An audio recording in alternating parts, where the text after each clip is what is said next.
Hello students, आज हम थोड़े टाइम के बाद केमिस्ट्री की क्लास स्टार्ट करने जा रहे हैं। एक्चुअली थोड़ी हेल्थ अच्छी नहीं होने के कारण मैं कंटिन्यू नहीं रह सका। चलिए कोई बात नहीं, बट आज से कंटिन्यू, ठीक है। तो आज मैं आपको केमिस्ट्री के बारे में कुछ बताने जा रहा हूँ, है ना। केमिस्ट्री का स्टार्टअप करने जा रहे हैं और आज से बीच बीच में केमिस्ट्री की क्लासेस भी चलेंगे, ठीक है ना। मैथ, फिजिक्स, केमिस्ट्री, बायोलॉजी सब चलेगा।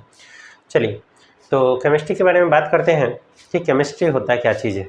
याद रखिएगा, केमिस्ट्री जो है वो एक्चुअली किसी भी चीज़ के बारे में, उसके अंदर जो केमिकल यानी कि उसके अंदर जो रसायन मिलके बना हुआ, उन सब चीज़ों के बारे में स्टडी करना। कोई भी पदार्थ है, कोई भी सब्सटेंस है, इन सब चीज़ों के अंदर में जो रसायन है, रसायन वाला जो पार्ट है, उन सब चीज़ों के बारे में स्टडी करना, है ना। किसके कारण कौन सी चीज़ अच्छी रहती है, कितने टाइम के बाद ख़राब हो जाती है, ये चीज़ केमिस्ट्री कहलाता है।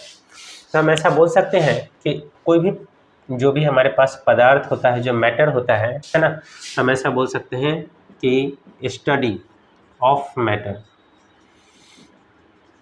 है ना। यानी कि पदार्थ का अध्ययन, ये क्या कहलाता है? ये क्या कहलाता है? केमिस्ट्री कहलाता है। बात समझ में आया कि नहीं? क्लियर है? ये क्या कहलाता है? केमिस्ट्री कहलाता है। और शुरुआत कब से हुई? तो पुराने टाइम से ही हुई, लेकिन फादर किसे कहा जाता है? तो फादर ऑफ केमिस्ट्री की अगर हम बात करेंगे तो एक मिनट, फादर ऑफ केमिस्ट्री किसे कहा जाता है? एक सेकंड रखिएगा, एक और मार्कर है ना। तो फादर ऑफ केमिस्ट्री कहा जाता है एंटोनी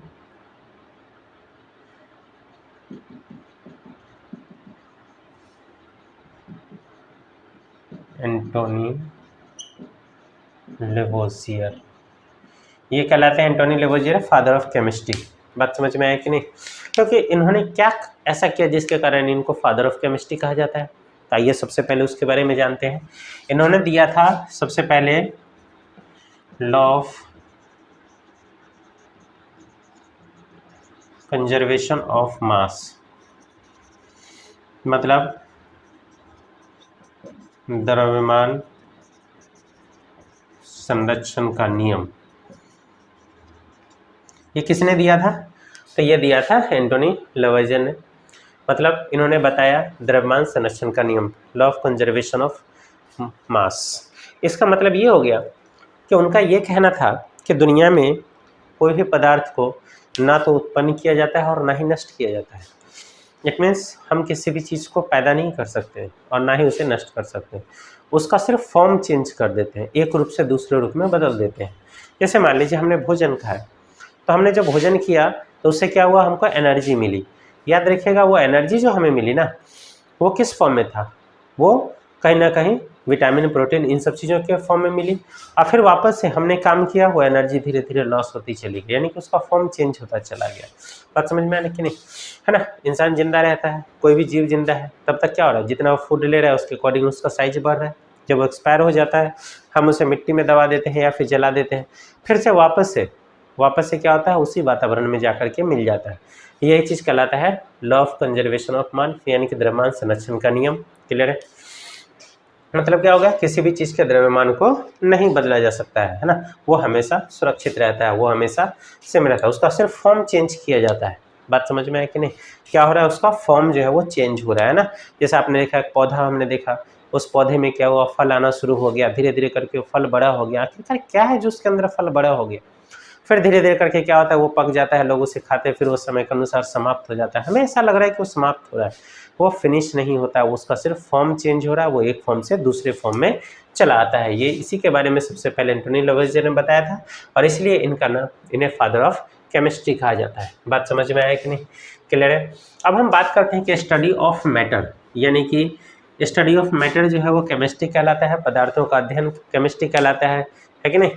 तो अब हम बात करते हैं कि ये पदार्थ होता क्या चीज़ है, ठीक है। हम पदार्थ किसे कहते हैं, यानी कि हम मैटर किसे कहते हैं?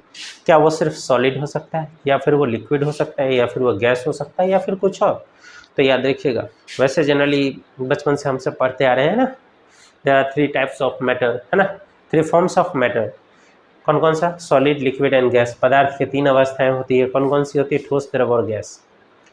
ये पुरानी बातें थी, बात समझ में आया कि नहीं? ये क्या थी? पुरानी बातें थी। अब हमें वो नहीं पढ़ना है, बिकॉज अकॉर्डिंग टू टाइम हमें अपने आप को अपडेट रखना है। याद रखिएगा, अगर आज से अगर आपसे कोई पूछता है पदार्थ की कितनी अवस्थाएं होती है, 3 अवस्थाएं नहीं बतानी है, तो क्या बतानी है? बताइए। तो 5 अवस्थाएं होती है। किसकी? पदार्थ के 5 अवस्थाएं होती हैं। 3 अब नहीं बोलिएगा कभी भी किसी के भी सामने में, याद रखिएगा, ठीक है? वो इसलिए बिकॉज ये तो खैर इंट्रोडक्शन है ना, क्योंकि पदार्थ की जो है वो 3 अवस्थाएं नहीं होती है, पदार्थ की 5 अवस्थाएं होती है ना। तो अब हम पढ़ते हैं स्टेट्स ऑफ मैटर, है ना। इसे हम बोलेंगे पदार्थ की अवस्था, ठीक है? क्लियर है?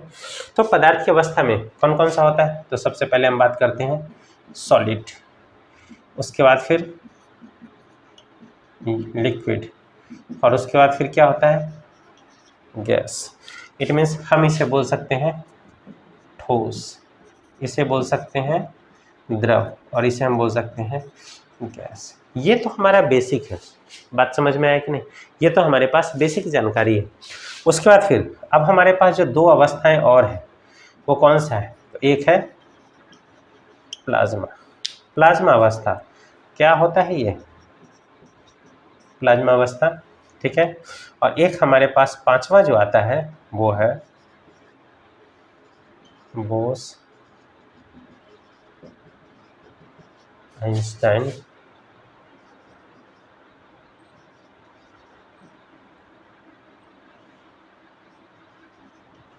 बोस आइंस्टाइन कंडेंसेट, है ना। इसका हिंदी में यहीं पर लिख लेता हूं मैं, बोस आइंस्टाइन कंडेंसेट।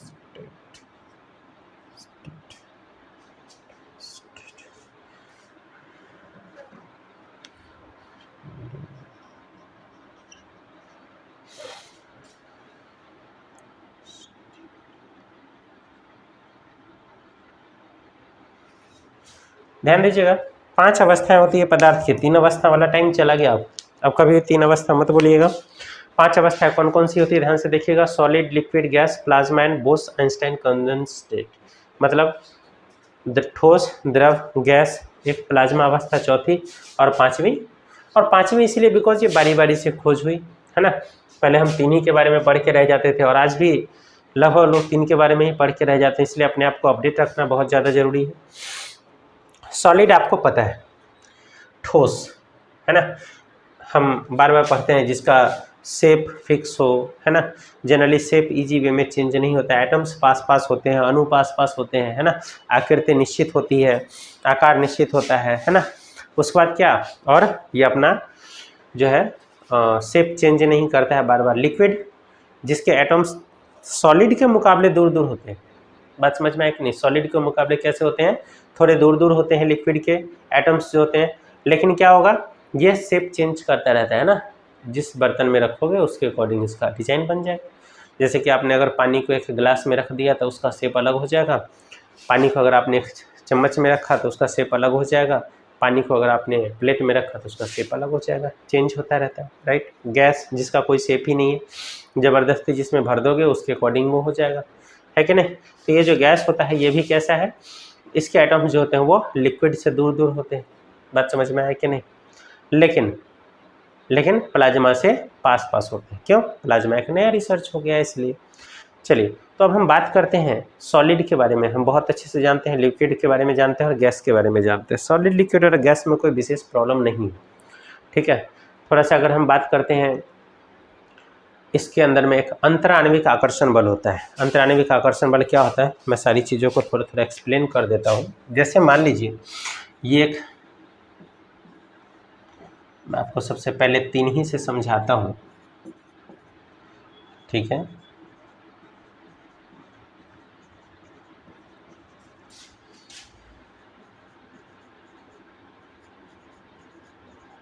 ये जो आप स्ट्रक्चर देख रहे हो ना, ये एक्चुअली सॉलिड का स्ट्रक्चर है, जो मैं अभी बना रहा हूँ फिलहाल, उसके पहले जो मैंने बनाया था वो लिक्विड का था, और उसके पहले जो मैंने बनाया था वो क्या चीज़ का था, गैस का था। ध्यान दीजिएगा। तो ये हम बोल सकते हैं इसको गैस, इसको हम क्या बोल सकते हैं, लिक्विड, और इसको हम क्या बोल सकते हैं, सॉलिड। ठीक है, बात समझ में आया कि नहीं। सॉलिड के जो एटम्स होते हैं वो कैसे होते हैं, बिल्कुल पास पास होते हैं। लिक्विड के एटम्स उससे दूर होते हैं। गैस के एटम्स जो होते हैं वो उससे भी ज़्यादा दूर होते हैं। इसके बीच में इंटरसेलुलर स्पेस यानी कि अंतर कोशिकीय स्थान न के बराबर होता है। मतलब क्या, कई सारे सेल्स जो होंगे उसके बीच में बिल्कुल भी इंटरमोलिकुलर स्पेस यानी कि अणुओं के बीच में जो जगह होगा वो न के बराबर होगा, बहुत ही कम होगा। लिक्विड की बात करें तो इसके बीच में जो स्पेस होगा यानी कि इंटरमोलिकुलर स्पेस, जिसको अंतराण्विक स्थान बोलते हैं, ये जगह जो होगा वो कैसा होगा, सॉलिड के मुकाबले ज़्यादा होगा, ठोस के मुकाबले ज़्यादा होगा। और इसका अंतराणुक स्थान यानी कि अणुओं के बीच में जो खाली स्थान है वो इसमें ज़्यादा होगा, यानी कि अंतराणुक आकर्षण स्थान जो है वो ज़्यादा होगा। अब एक बात बताओ, इसके बीच में स्पेस नहीं है तो इसका मतलब क्या हो गया कि इसमें जो होगा आकर्षण बल ज़्यादा होगा। इट मीन्स इसके अंदर में जो होगा इंटर मॉलिक्यूलर अट्रैक्शन जो होगा वो बहुत ही ज़्यादा होगा। इसमें क्या हो जाएगा, कम होगा, और इसमें क्या हो जाएगा, बिल्कुल ही कम हो जाएगा। इट मीन्स सॉलिड जो होता है उसके अणु पास पास होते हैं और उसमें अंतराण्विक आकर्षण बल है ना वो बहुत ज़्यादा होता है। लिक्विड की बात करते हैं तो उसमें क्या होता है, उससे थोड़ा सा कम होता है, और गैस में क्या होता है, और ज़्यादा ही कम होता है। और जिसका अंतराण्विक आकर्षण बल इट मीन्स इंटरसेलुलर जो एटम्स होते हैं जितने ज़्यादा दूर दूर होंगे तो उसमें क्या हो जाएगा, अट्रैक्शन फोर्स जो होगा यानी कि आकर्षण बल जो होगा वो कैसा होगा, वो बहुत ही कम होगा। बात समझ में आया कि नहीं।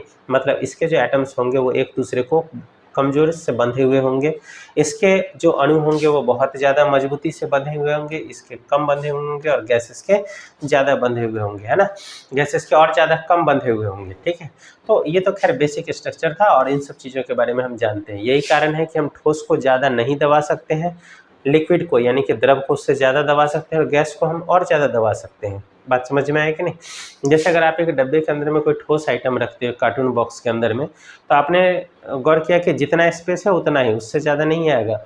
लिक्विड की बात करते हैं तो थोड़ा ज़बरदस्ती करके हम उसमें भर सकते हैं, लेकिन गैस की बात करते हैं तो हम बहुत ज़्यादा प्रेशर दे करके भर देते हैं। जैसे हमें टायर में हवा भरनी है तो हम क्या करते हैं, उसको बहुत ज़्यादा प्रेशर देते हैं, तो क्या होता है वो अंदर बहुत ज़्यादा स्पेस लेकर के भर जाता है ना।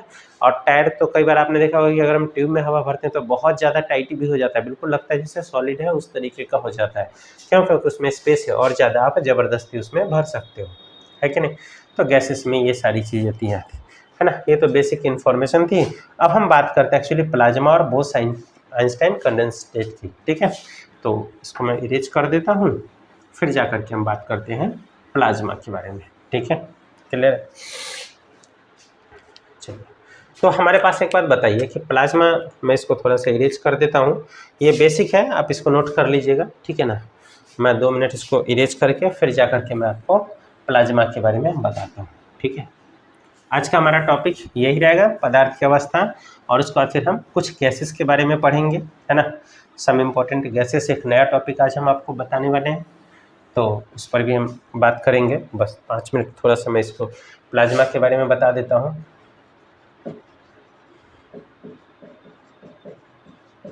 प्लाज्मा, है ना, इसे हम क्या बोलते हैं, एक और फोर्थ स्टेट, यानी कि चौथी अवस्था, है ना, fourth state of matter. Clear है, यानी कि प्लाज्मा जो है वो क्या है, पदार्थ की चौथी अवस्था है। क्लियर है, बात समझ में आया कि नहीं। प्लाज्मा कब होता है, क्या हम कौन सा ऑब्जेक्ट लेंगे जिसमें कि प्लाज्मा अवस्था होगा, इट मीन्स प्लाज्मा स्टेट होगा। तो याद रखिएगा ये उसी जगह पर पॉसिबल है जहाँ पर तापमान बहुत ज़्यादा होता है, इट मीन्स टेम्परेचर बहुत ज़्यादा होता है। जैसे हम बात करते हैं सन के एटमॉस्फेयर में, सूरज के वातावरण में क्या है, तापमान बहुत ही ज़्यादा है, और तापमान ज़्यादा होने के कारण क्या होता है, वहाँ पर जो होता है वो जो गैसेस होते हैं उनकी स्पीड जो है, उनकी काइनेटिक स्पीड बहुत ज़्यादा होती है, और इसलिए वहाँ पर प्लाज्मा स्टेट पैदा होता है। ठीक है, चलिए बात करते हैं इसके बारे में। प्लाज्मा स्टेट कब होगा, जब यहाँ कहीं पर भी हाई टेम्परेचर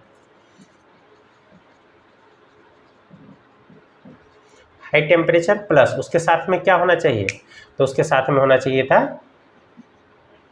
एक मिनट, इलेक्ट्रिक फील्ड, ये दोनों बनना चाहिए। बात समझ में आया कि नहीं? तब जाकर के क्या होगा, ये हमारा प्लाज्मा अवस्था कहलाएगा।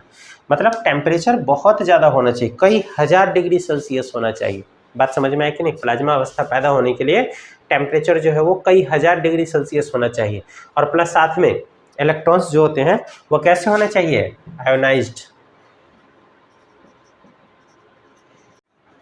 गैस होता है। मतलब क्या हो गया कि ये आयोनाइज्ड गैस जो होता है, जो हमारे सन के टेम्परेचर में है, उस सन के एटमॉस्फेयर में है, वहाँ पर हाई टेम्परेचर है, इलेक्ट्रिक फील्ड भी है, इसी के कारण वहाँ पर क्या होता है, प्लाज्मा स्टेट बन जाता है ना। जनरली जहाँ पर कम टेम्परेचर होता है वहाँ पर पॉसिबल नहीं है। बात समझ में आए कि नहीं? इसे हम बोलते हैं प्लाज्मा अवस्था। याद रखिएगा, हाई टेम्परेचर, इलेक्ट्रिक फील्ड होना चाहिए, आयोनाइज्ड गैस होना चाहिए, मतलब सबके सब गैस जो होता है वो आयनीकृत होना चाहिए, है कि नहीं? और इसी के कारण क्या होता है, उनके जो एनर्जी होगी उसमें बहुत ज़्यादा होगी, है कि नहीं? तो वो कहलाता है जो हमारा ये है, क्या बोलते हैं, प्लाज्मा स्टेट। ठीक है, अब इसका डिस्कवर्ड किसने किया था? डिस्कवर्ड बाय, प्लाज्मा स्टेट के बारे में किसने बताया था सबसे पहले? तो बताया था क्रुक्स। इन्होंने क्या किया था, प्लाज्मा की अवस्था के बारे में बताया था। क्लियर है? प्लाज्मा की अवस्था के बारे में किसने बताया था? क्रुक्स ने बताया था। ठीक है, तो ये था हमारा स्टेट ऑफ मैटर का फोर्थ टॉपिक, प्लाज्मा। क्लियर है? इसके बाद आता है हमारे पास में बोस आइंस्टाइन कंडेंस टेस्ट। मतलब बोस आइंस्टाइन कंडेंस टेस्ट मतलब इसमें क्या थे, दो वैज्ञानिक थे। याद रखिएगा, दो वैज्ञानिकों ने मिलकर इस अवस्था के बारे में बताया था। आइंस्टाइन थे, है ना, और प्लस उसके साथ में एस.एन. बोस थे। Right, SN. बोस यानी कि सत्येंद्र नाथ बोस जिनको कहा जाता है ना। और इन्होंने दोनों ने मिलकर के क्या बताया था, इन्होंने दोनों ने मिलकर के पदार्थ की पांचवी अवस्था का खोज किया था। फोर्थ स्टेट जो है वो हाई टेम्परेचर के लिए है, तो फिफ्थ स्टेज कैसा हो जाएगा, फिफ्थ स्टेट कैसा हो जाएगा, लो टेम्परेचर के लिए, यानी कि सबसे कम तापमान के लिए। बात समझ में आया कि नहीं? अब हम बात करते हैं जब माइनस में टेम्परेचर होता है। चलिए इसको इरेज कर देता हूँ, ठीक है।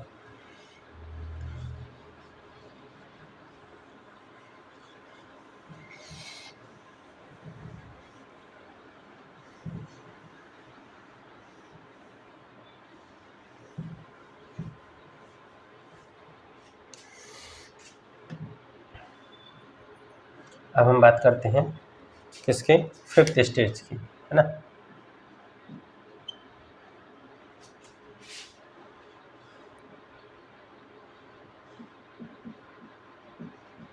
पांचवी अवस्था, ठीक है। बात समझ में आया कि नहीं? और इसका नाम क्या है, बोस आइंस्टाइन कंडेंस स्टेट। ठीक है, बात समझ में आया कि नहीं? Fifth stage of Bose Einstein condense state. 5 लोग थे इसमें, है ना। Sorry, Bose Einstein condense state कब होता है? सबसे पहला और इम्पोर्टेंट चीज़ है कि हमारे पास में लो टेम्परेचर होना चाहिए। लो टेम्परेचर का मतलब क्या होगा कि तापमान जहाँ कहीं पर भी बहुत ही कम रहेगा, बहुत ही कम तापमान रहेगा, वहाँ पर यह चीज़ पॉसिबल है। बात समझ में आए कि नहीं? ऐसे आसानी से पॉसिबल नहीं है। जब कोई बहुत ही कम टेम्परेचर रहेगा तब जा कर के ये होगा, है ना। मतलब क्या हो गया कि एटम्स इतने पास पास हो गए, इतने पास पास हो गए कि उसमें मूवमेंट होना ही बंद हो गया। राइट, समझ में आया कि नहीं? तो ये क्या बहुत ही लो टेम्परेचर पर होता है। बात समझ में आया कि नहीं?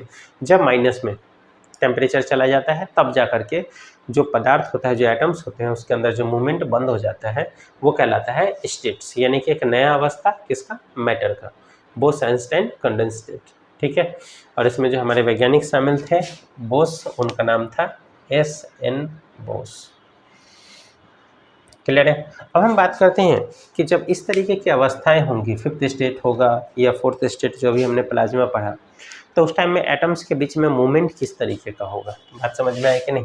यानी कि हम बात करते हैं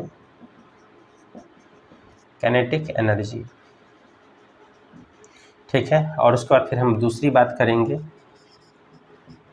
डेंसिटी की। क्लियर है किस किस की बात कर रहे हैं? काइनेटिक एनर्जी की, और दूसरी बात हम किसकी कर रहे हैं? डेंसिटी की। क्लियर? तो ध्यान दीजिएगा, एक खास बात, काइनेटिक एनर्जी की अगर हम बात करते हैं तो सबसे ज़्यादा एनर्जी किस में होगा बताइए?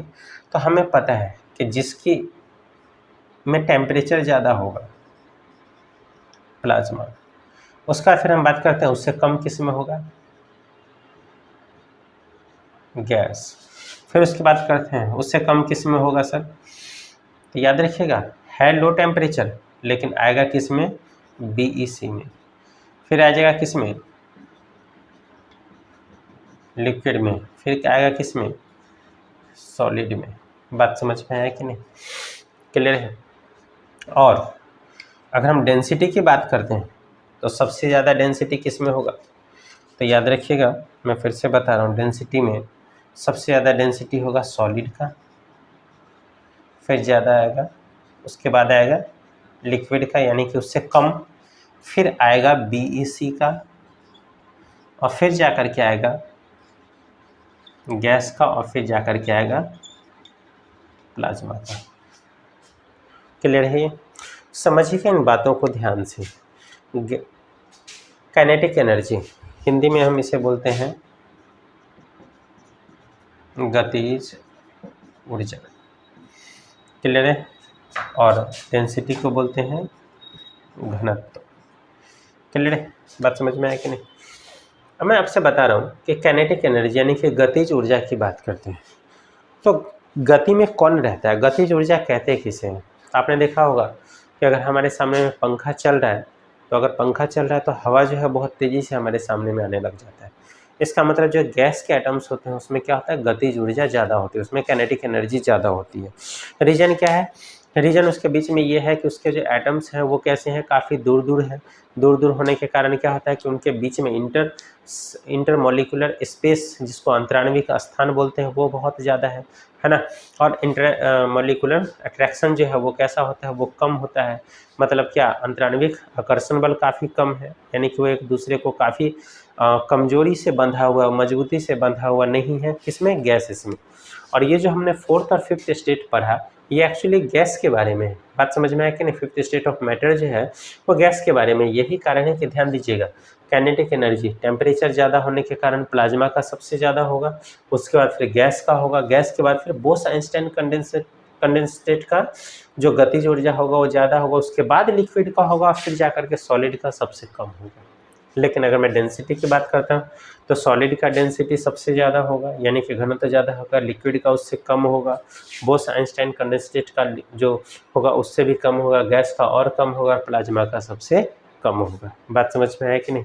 मतलब क्या हो गया कि सॉलिड का जो घनत्व है वो कैसा है? सबसे ज़्यादा है ना? ठोस पदार्थ जो होगा उसका घनत्व सबसे ज़्यादा होगा, लिक्विड का उससे भी कम होगा, बोस-आइंस्टाइन कंडेंसेट का उससे भी कम होगा, गैस का सबसे कम होगा घनत्व, और प्लाज्मा का तो घनत्व न के बराबर होगा। मतलब क्या होगा? उसमें तो एटम्स, अणु जो होंगे वैसे ही बहुत ज़्यादा दूर दूर होंगे, है कि नहीं? क्लियर है? तो ये था हमारा डेंसिटी और काइनेटिक एनर्जी की बातें। ठीक है, नोट कर लीजिएगा इसको। फिर मैं आपको 2 मिनट बताता हूँ थोड़ा सा सॉलिड और लिक्विड के जो क्या बोलते हैं इसे, एटॉमिक मास जो होता है उसके बारे में 2 मिनट हम बात कर लेते हैं, किसका मास कितना कम होगा और किसका मास कितना अधिक होगा। ठीक है, चलिए।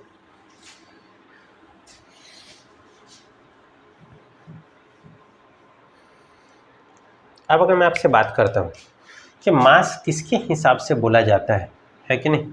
मास जो होता है किसी भी चीज़ का यानी कि द्रव्यमान जो होता है वो किसे कहा जाता है? यानी कि ना हम चीज़ों को बोलते हैं ना कि ये बहुत भारी है और ये बहुत हल्का है, वो किस आधार पर होता है उसके बारे में थोड़ा सा बात करते हैं। स्टूडेंट्स, आपने नोट किया कि सॉलिड है, लिक्विड है, गैस है ना? ये सब जो स्टेट्स हैं यानी कि ठोस है, द्रव है और गैस है। अगर इसकी बात करते हैं हम तो इसका कहने का सीधा सा अर्थ ये होता है कि इसके जो एटम्स होते हैं वो कैसे होते हैं? बहुत ही पास पास होते हैं। मान लीजिए कि से इतना दूर में इतना पास पास है ना? बहुत ज़्यादा पास पास है। ओके, चलिए। लिक्विड की बात करते हैं तो थोड़ा दूर दूर होगा, है ना? और अगर मैं गैस की बात करता हूँ तो और ज़्यादा दूर दूर होगा ना, कुछ इस तरीके से करके होगा, ज़्यादा दूर दूर। क्लियर? अब हम किसी भी चीज़ का जो मास निकालते हैं वो किस तरीके से करके निकालते हैं, पहले उस चीज़ पे फोकस कीजिएगा। मास जो होता है वो पर यूनिट कितना है, यूनिट का मतलब एक खास हिस्से की अगर हम बात करते हैं तो वहाँ पर कितनी मात्रा में उसके एटम्स मौजूद होते हैं, वो क्या कहलाता है, उसका मास कहलाता है। जैसे अगर मैं इतना ही बड़ा सर्कल यहाँ पर बना दूँ, ठीक है, इतना ही बड़ा सर्कल मैं यहाँ पर बना दूँ, क्लियर है, और ठीक उतना ही बड़ा सर्कल मैं यहाँ पर बना दूँ। क्लियर है, बात समझ में आए कि नहीं? तीनों सर्कल का साइज अगर मैंने सेम कर दिया तो मास इस बात पर डिपेंड करेगा कि किस जगह पे एटम्स कितने ज़्यादा हैं।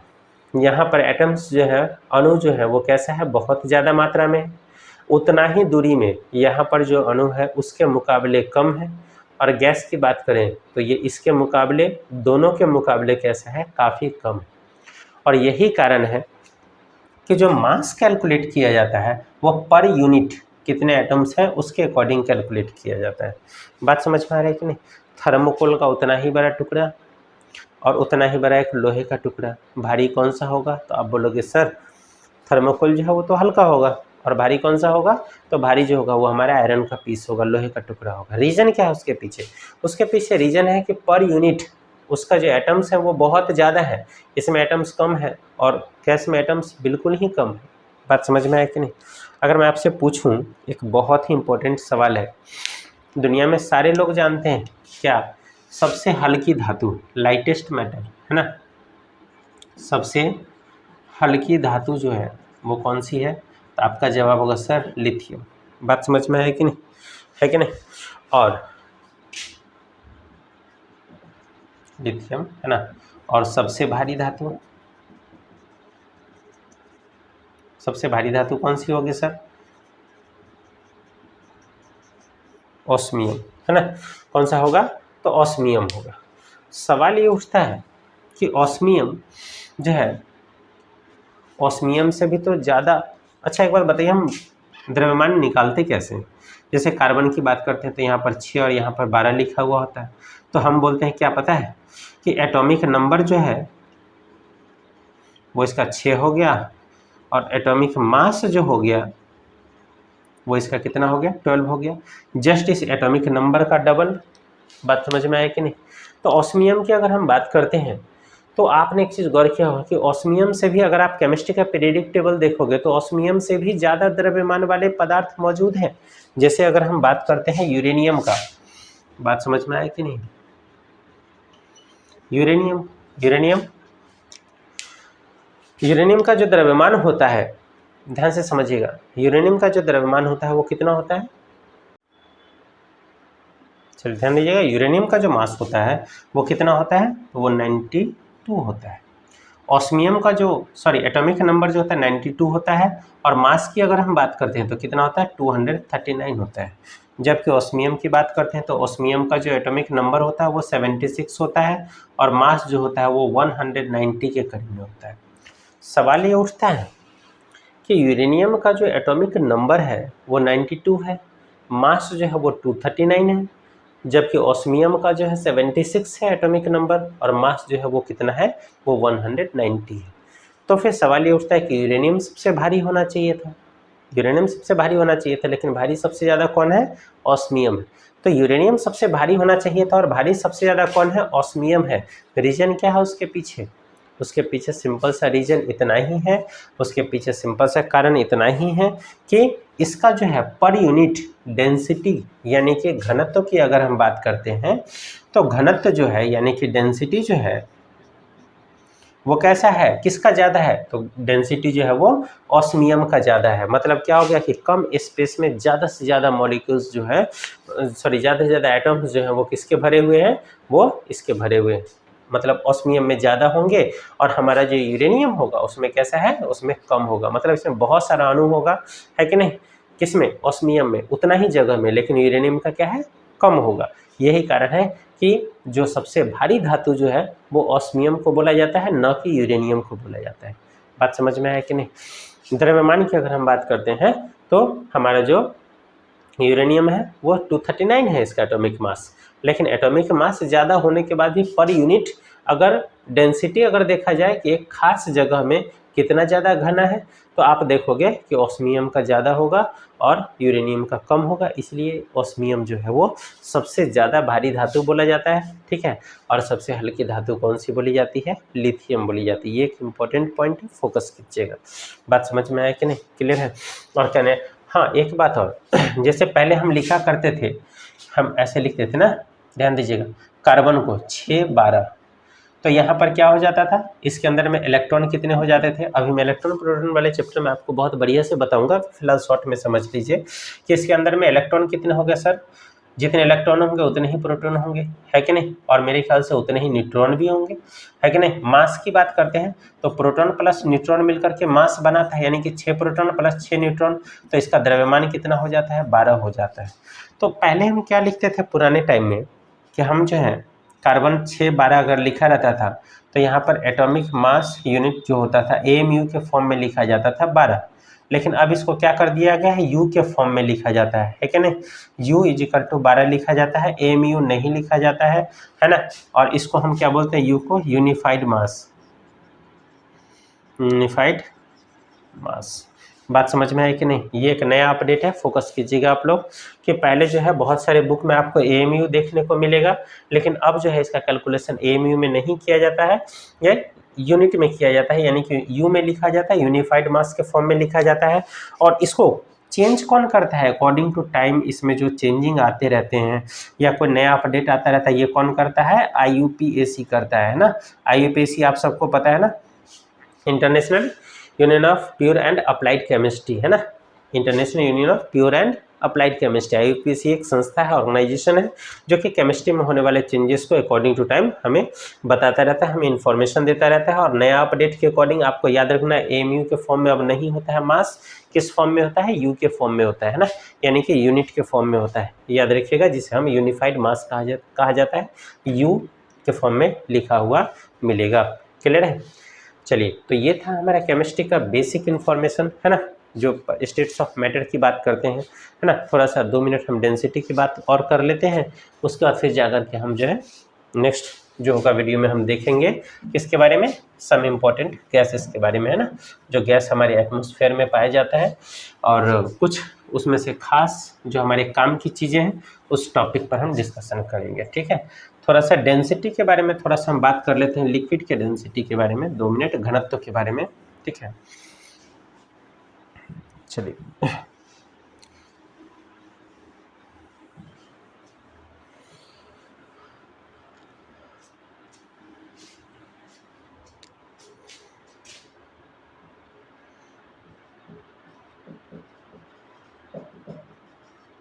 डेंसिटी यानी कि घनत्व की बात करते हैं।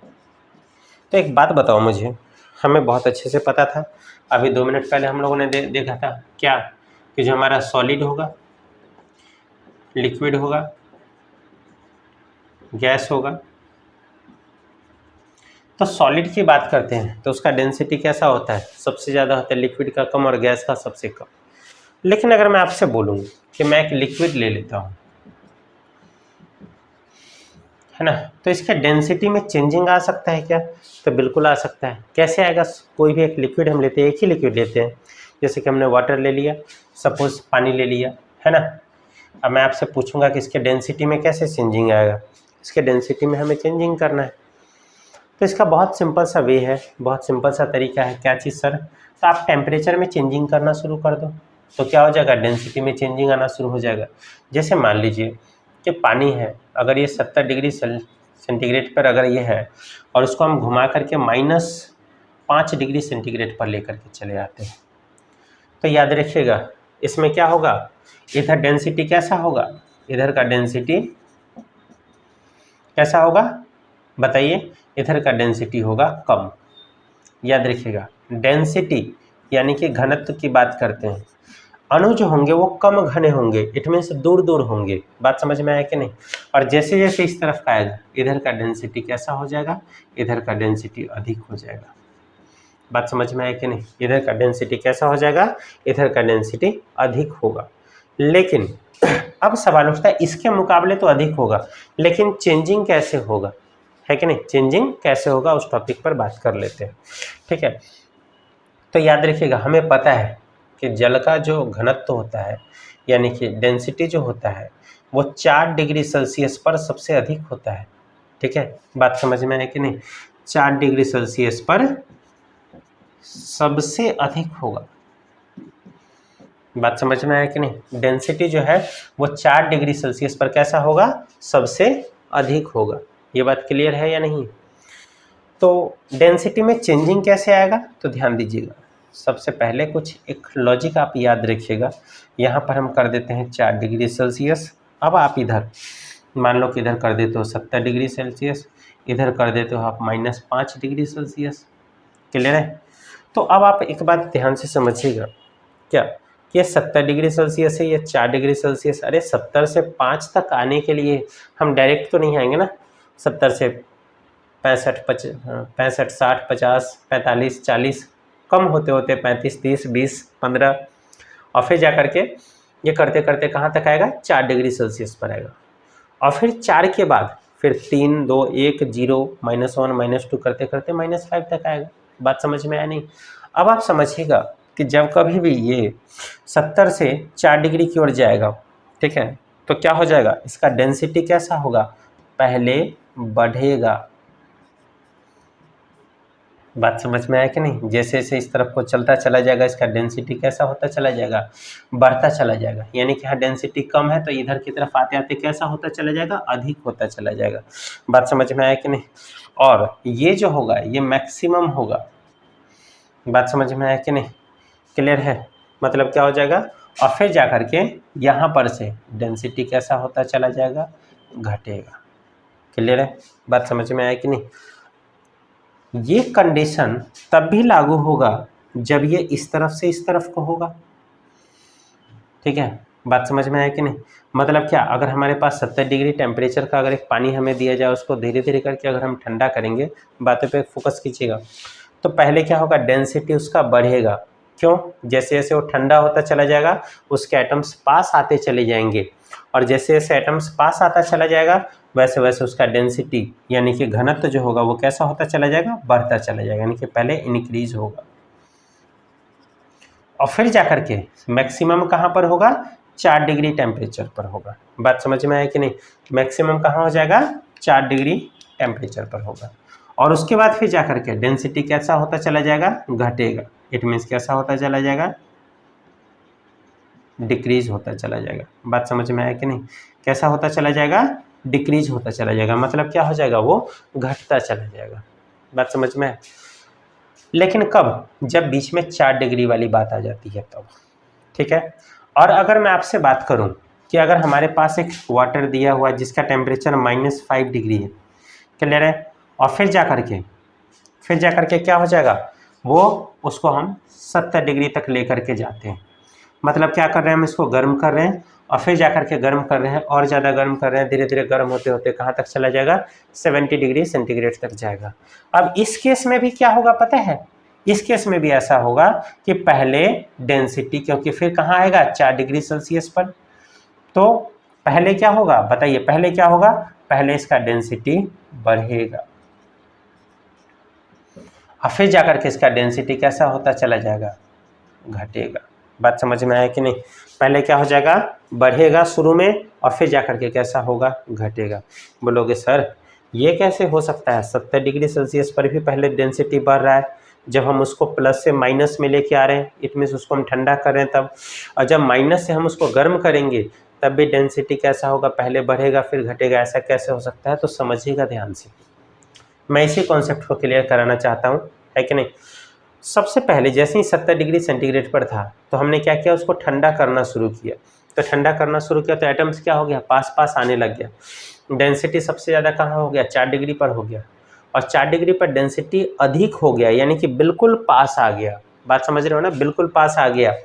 और उसके बाद फिर और ज़्यादा ठंडा कर रहे हैं, जब हम 4 से -3 के लिए, -2 के लिए, -1 के लिए, 0 के लिए, तो क्या हो जाएगा, डेंसिटी बढ़ना शुरू हो जाएगा। बात समझ में आया कि नहीं। सॉरी डेंसिटी घटना शुरू हो गया और एटम्स बढ़ना शुरू हो गया। एटम्स जो है वो दूर दूर होना शुरू हो गया और डेंसिटी कैसा हो गया, कम होना शुरू हो गया। मतलब डेंसिटी कैसा होता चला गया, मतलब घटना शुरू हो गया। एटम्स जो है वो दूर दूर होना शुरू हो गया। इसीलिए आपने देखा होगा आइस वगैरह जमने के लिए अगर हम रखते हैं तो आपने देखा होगा ऊपर से राउंड शेप में हो जाता है, हल्का सा कर्व शेप में हो जाता है। तो उसके पीछे रीजन क्या होता है, यही होता है। 4 डिग्री सेल्सियस पर मैक्सिमम डेंसिटी है और उसके बाद क्या हो जाएगा, डेंसिटी घटना शुरू हो गया। तो डेंसिटी घटते घटते घटते घटते और ज़्यादा दूर हो गया और ज़्यादा दूर हो गया और -5 डिग्री आने पर थोड़ा सा ज़्यादा दूर दूर हो गया। इट मीन्स उसका डेंसिटी कैसा हो गया, कम हो गया, घट गया डेंसिटी। अब मेरी बात ध्यान से सुनिएगा, जब डेंसिटी घट गया तो फिर जैसे ही हम टेम्परेचर को कम करेंगे, इट मीन्स हम इसको धीरे धीरे करके गर्म करना शुरू करेंगे। -4 से 3, 2, -1, 0, 1, 2, 3, 4 प्लस में जाना शुरू होगा। तो उस दौरान क्या होगा, उसका डेंसिटी पहले बढ़ेगा। बात समझ रहे हो कि नहीं, क्योंकि डेंसिटी बढ़ के कहाँ तक जाना है उसको, 4 डिग्री पर कितना आना है, मैक्सिमम आना है।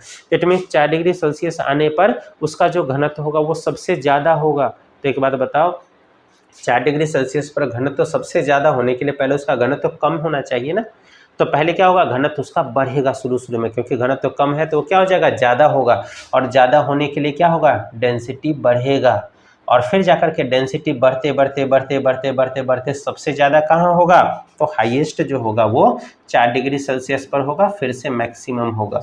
बात समझ में है कि नहीं। और फिर वापस से अब और ज़्यादा गर्म करेंगे तो क्या होगा, उसका डेंसिटी घटना शुरू हो जाएगा। एटम से एटम्स दूर दूर होना शुरू हो जाएंगे और जैसे जैसे तापमान बढ़ता चला जाएगा एटम्स दूर दूर होते होते होते होते 70 डिग्री सेंटीग्रेड पे वो गर्म होना शुरू हो जाएगा अच्छे तरीके से। और हो सकता है उसमें वाष्पन की क्रिया तेजी से हो जाएगी, एवेपोरेशन प्रोसेस तेज हो जाएगा और ये क्या हो जाएगा, मतलब वो जो होगा उसका डेंसिटी बहुत ही कम हो जाएगा।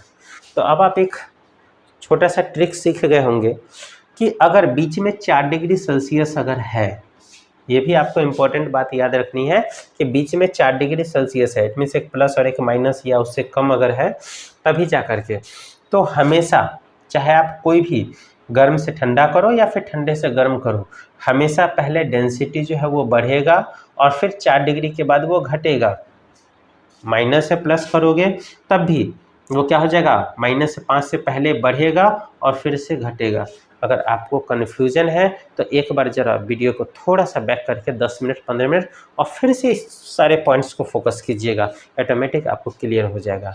और एक बात याद रखिएगा, पहले डेंसिटी इसका 4 डिग्री के बाद जैसे जैसे डेंसिटी जो होगा वो कैसा हो जाएगा, घटेगा। डेंसिटी घटेगा तो चीज़ें फैलेंगी और यही कारण है कि सर्दी के दिनों में ठंडे प्रदेशों में जो पाइप वगैरह लगा हुआ होता है ना, पानी का पाइप, उसमें पानी जम करके और फिर जम तो क्या 0 डिग्री सेल्सियस पर, लेकिन और ज़्यादा ठंडा हुआ और ज़्यादा ठंडा हुआ तो हाँ उसमें मैक्सिमम डेंसिटी तो हो गया 4 डिग्री सेल्सियस पर और उसके बाद जैसे जैसे ठंडा होता चला गया डेंसिटी उसका बढ़ता चला गया, डेंसिटी घटता चला गया और उसका स्पेस जो है वो बढ़ता चला गया, है ना। डेंसिटी घटने के लिए स्पेस का बढ़ना जरूरी है और डेंसिटी जो है वो घटता चला गया और स्पेस जो है वो बढ़ता चला गया और उसने क्या किया, उस पाइप को ब्रेक कर दिया। इसलिए पूछा जाता है क्वेश्चन कि ठंडे प्रदेशों में पाइप जो होता है, पानी का पाइप, वो फट जाता है, क्यों? क्योंकि क्या होता है, उसका डेंसिटी 4 डिग्री सेल्सियस पे ज़्यादा हो गया, पानी बहुत ज़्यादा मात्रा में उसके अंदर आ गया, है ना। और उसके बाद क्या होगा, और ज़्यादा ठंडा होगा तो वो पानी फिर फैलेगा, इट मीन्स उसका डेंसिटी घटेगा, है ना। मतलब कोई चीज़ अगर सिकुड़ा हुआ है तो उसका डेंसिटी कैसा हो गया है, मैक्सिमम हो गया है, अधिक हो गया है, डेंसिटी बढ़ गया है, स्पेस कम हो गया है। और जैसे जैसे वो फैलेगा तो डेंसिटी कैसा हो जाएगा, कम हो जाएगा और स्पेस कैसा हो जाएगा, बढ़ जाएगा, जगह कैसा हो जाएगा, ज़्यादा हो जाएगा। ये सारे पॉइंट्स को आपको 2-3 बार पढ़ना पड़ेगा तब जा करके समझ में आएगा। ओवरऑल मैं एक बात बताऊं कि -10 से अगर -10 बोल रहा हूँ मैं, 10 डिग्री सेंटीग्रेड से -2 की तरफ अगर हम जाते हैं, ठीक है, या फिर -2 डिग्री सेंटीग्रेड से 10 डिग्री सेंटीग्रेड की तरफ जाते हैं, दोनों केस में डेंसिटी जो होगा वो क्या होगा, पहले आपका जवाब क्या होना चाहिए सर, पहले बढ़ेगा और फिर घटेगा। आपसे एग्जाम में सवाल पूछा जाता है क्या कि अगर तापमान 10 से 2 डिग्री सेल्सियस -2 डिग्री सेंटीग्रेड तक जाएगा तो क्या परिवर्तन होगा। पहला लिखा रहेगा बढ़ेगा, दूसरा लिखा रहेगा घटेगा, तीसरा लिखा रहेगा पहले बढ़ेगा फिर घटेगा और चौथा लिखा रहेगा पहले घटेगा फिर बढ़ेगा। तो ये क्वेश्चन हो जाता है। और आप इस पर फोकस कीजिएगा कि हमेशा जब भी 4 डिग्री अगर बीच में आ रहा होगा तो पहले बढ़ेगा और फिर घटेगा, चाहे किधर से किधर भी हो, उससे कोई मतलब नहीं है, वो हमेशा पहले बढ़ेगा और फिर घटेगा, याद रखिएगा। मैंने आपको दोनों एग्जाम्पल प्लस और माइनस से प्लस और ये प्लस से माइनस है ना, बीच में 4 डिग्री आ रहा है, जमते हुए 0 डिग्री तक जाएगा। हाँ, यहाँ पर मैं एक पॉइंट दे करके और 0 डिग्री सेल्सियस बना देता हूँ, यहाँ पर मैं एक पॉइंट दे करके और 0 डिग्री सेल्सियस बना देता हूँ, है ना, आपको याद रह जाएगा ये, ठीक है। बात समझ में आया कि नहीं? तो उस केस में क्या होगा, डेंसिटी 4 से घटना शुरू हो जाएगा और -5 तक जाते जाते घटेगा, फिर इधर से पहले बढ़ेगा तभी तो 4 पे मैक्सिमम आएगा, फिर जा करके घटेगा, ठीक है। चलिए, तो ये था हमारा स्टेट्स ऑफ मैटर यानी कि पदार्थ की अवस्था। चलिए स्टूडेंट्स, तो इस क्लास को मैं यहीं फिनिश करता हूँ। केमिस्ट्री के नेक्स्ट क्लास में मैं आपको कुछ इंपॉर्टेंट गैसेस के बारे में बताऊँगा, ठीक है ना। और ये हमारा जो नेक्स्ट वीडियो होगा वो कल ही आ जाएगा, ठीक है। तो ये था हमारे बेसिक कॉन्सेप्ट, है ना, थोड़ा सा इसको ध्यान से पढ़िएगा। इसमें मैंने जो लास्ट में आपको ये कॉन्सेप्ट समझाया बहुत ही काम का है, ठीक है ना, इसलिए इसको प्लीज़ स्किप मत कीजिएगा, इसको बढ़िया से पढ़िएगा। चलिए ठीक है, तो मैं इस क्लास को यहीं फिनिश करता हूँ, नेक्स्ट वीडियो में फिर मिलते हैं, तब तक के लिए all the best, thank you.